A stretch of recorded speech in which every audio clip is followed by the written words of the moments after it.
Richard Ashford sat alone in his corner office on the 40th floor of Ferris & Goldstein, the city's most prestigious financial firm.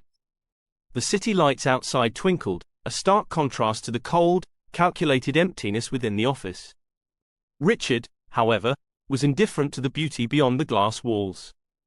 He was arrogant, ruthless, and consumed by a single purpose: money. Everything and everyone existed only to serve that purpose. His colleagues, his subordinates, even the cleaner pushing a cart down the hallway, they were mere pawns in his relentless pursuit of wealth. But tonight, even Richard's golden touch had faltered. The stock market, so often his obedient servant, had turned on him. His trades were failing, his portfolio bleeding out faster than he could stem the tide. His reputation, carefully built and fiercely guarded, was unraveling with each passing minute.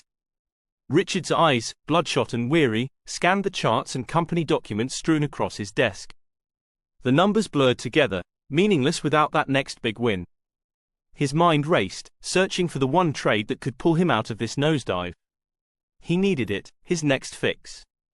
The desperation gnawed at him, a primal hunger that twisted his gut. In a rare moment of physical need, he pushed back from his desk and made his way to the coffee room. The fluorescent lights buzzed overhead, casting a sterile glow on the empty cubicles. The cleaner, an older man with a hunched back, was mopping the floor near the elevators. Richard barely registered his presence, his mind already back at the trading terminal. But as he returned to his office, something caught his eye. A door he had never noticed before. It was slightly ajar, and though he had passed this hallway countless times, he was certain this room had never been here. Curiosity, tinged with the ever-present greed, compelled him to push the door open. The room was stark, white walls with no windows. In the center stood a single metal table.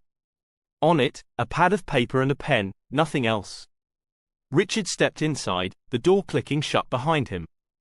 The pad was old, the leather cover cracked and worn. He flipped it open and saw that it was not paper at all, but some kind of leather, inked with strange symbols and words. The pen, metallic and cold to the touch, held an ink that was unnaturally red, too red. The contract was clear: sign here, and wealth beyond your wildest dreams will be yours. But beware the rules. They are simple but severe, Richard smirked. Rules were for the weak, for those who didn't have the guts to take what they wanted. He skimmed through the document, barely registering the warnings. His eyes locked onto the promise of immense wealth, and nothing else mattered. Without a second thought, he scrawled his name at the bottom. For a moment, nothing happened. Richard chuckled, shaking his head. He was losing it, working too hard, too long. He returned to his desk, pushing the strange encounter from his mind. But then, the impossible happened. Richard's next trade, one he had made out of sheer desperation, swung violently in his favor.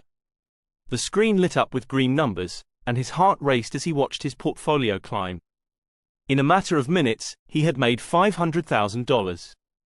He couldn't believe it. Was it the contract? No, it was just luck, a sudden change in the market. He had finally found his stride, his magic. By 2 a.m., Richard was riding high. 8 trades, each more successful than the last, had netted him a staggering $3 million. His portfolio was now larger than it had ever been, and with his commission, he was richer than he had ever imagined.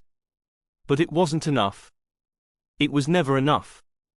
The voice inside his head, the one that whispered caution, was drowned out by the rush of victory. He knew it was the contract, it had to be. But instead of stopping, he pushed forward, hungry for more. Greed clouded his judgment, and he ignored the small detail he hadn't bothered to read. The contract was limited to 10 trades. By 2:30 a.m., Richard had hit the 10th trade. His portfolio now boasted $5 million. But even as the numbers flashed on his screen, a gnawing unease settled in his chest. The voice inside his head grew louder, warning him to stop, to take the win and walk away. He ignored it. The first sign of the contract's curse was subtle, a sharp pain in his stomach. He doubled over, clutching his abdomen as a wave of nausea hit him. He barely made it to the bathroom before the violent, explosive diarrhea began. It was like nothing he had ever experienced, his body rebelling against him in the most humiliating way possible. But Richard was too far gone, his mind too clouded by greed.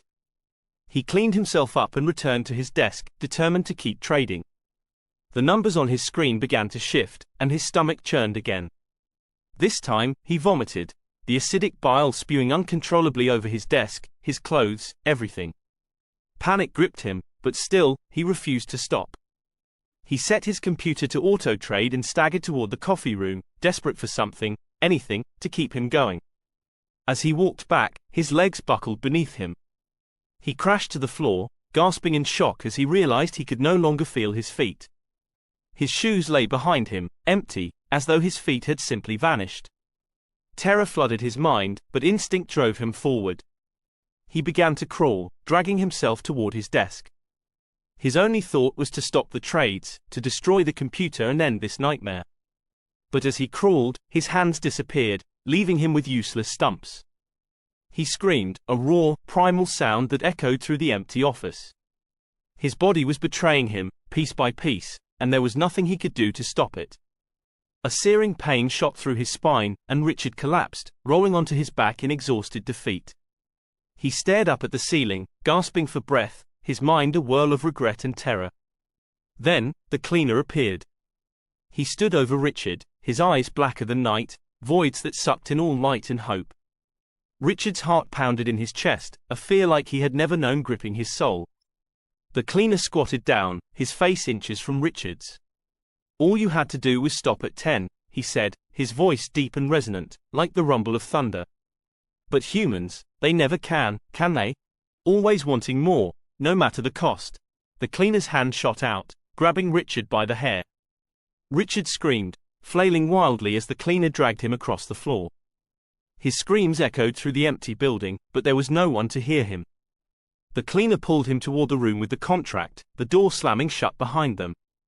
And then, as if it had never existed, the door vanished, leaving behind no trace, no indication that anything had happened. The office was quiet once more, the only sound the soft hum of the city outside. Ferris and Goldstein would continue on, as it always had, oblivious to the fate of Richard Ashford, a man who wanted too much, and paid the ultimate price for his greed.